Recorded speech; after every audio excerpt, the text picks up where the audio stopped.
અંકલેશ્વરના પાર્શ્વનગરના મકાનને નિશાન બનાવી તસ્કરો દાગીનાને રોકડ લઈ અંધારામાં ઓગળી ગયા હતા।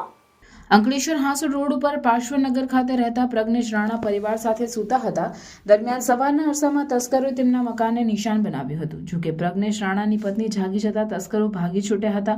તસ્કરોએ સૌપ્રથમ ઉપરના રૂમને બહારથી બંધ કરી દીધું હતું, જે નીચેથી ધાબા ઉપર આવી ખોલ્યું હતું। દરવાજો ખુલતા જ પ્રજ્ઞેશ રાણા તેમના પુત્ર સાથે તસ્કરોનો પીછો કર્યો હતો। જો કે તસ્કરો અંધારામાં પલાયન થઈ જવામાં સફળ રહ્યા હતા। તસ્કરો તિજોરી અને કબાટ તોડી તેમાંથી સોનાના દાગીના અને રોકડ રકમની ચોરી કરી ગયા હતા। આ અંગે પ્રજ્ઞેશ રાણાએ શહેરી ડિવિઝન પોલીસ મથકે જાણ કરતા પોલીસ કાફલો દોડી આવ્યો હતો અને તપાસ હાથ ધરી હતી। હું ઉપરથી નાહીને પછી મારા કપડાં બી નીચે નાખતી હતી ત્યારે મેં જોયું કે એક ભાઈ ઘરમાં ફરે છે।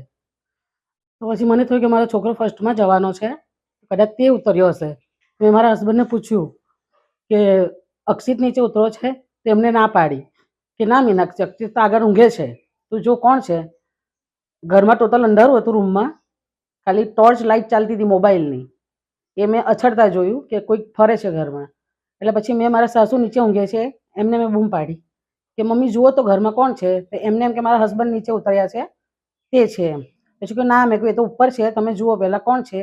અને સૌથી પહેલી અગત્યની વાત તો એ હતી કે એ લોકો ચોરી કરતાં પહેલાં અમે ઉપર જ્યાં ઊંઘીએ છીએ ત્યાં આવીને અમારા રૂમનો બહારથી લોક કરી ગયા। એટલે જેથી અમને જાણ થઈ કે આવું કંઈક થયું છે તો અમારાથી નીચે ફટાફટ દોડીને આવી પણ નહીં શકાયું, કેમકે અમને અંદરથી પૂરી દીધેલા હતા। પછી મારા નીચેનો દરવાજો મેં બૂમાબૂમ કરી એટલે ભાઈ ભાગી ગયા અને પછી મારા સાસુ ધીમા રહીને દાદર ચડીને ઉપર આવ્યા અને પછી અમને આગળ ખોલીને પછી અમને બહાર કાઢ્યા। પછી મારા હસબન્ડ ને મારો છોકરો એમની પાછળ દોડ્યા, ત્યાં સુધીમાં તે ભાઈ લોકો ભાગી ગયા હતા। એ અંદાજે સર એક તો મેઇન તો અગત્યનું છે, બધા અમારા ઓરિજિનલ ડોક્યુમેન્ટ્સની બેગ ગઈ છે અને 50,000 થી 70,000 જેવી રોકડ રકમ ગઈ છે અને થોડું સોનું ગયું છે।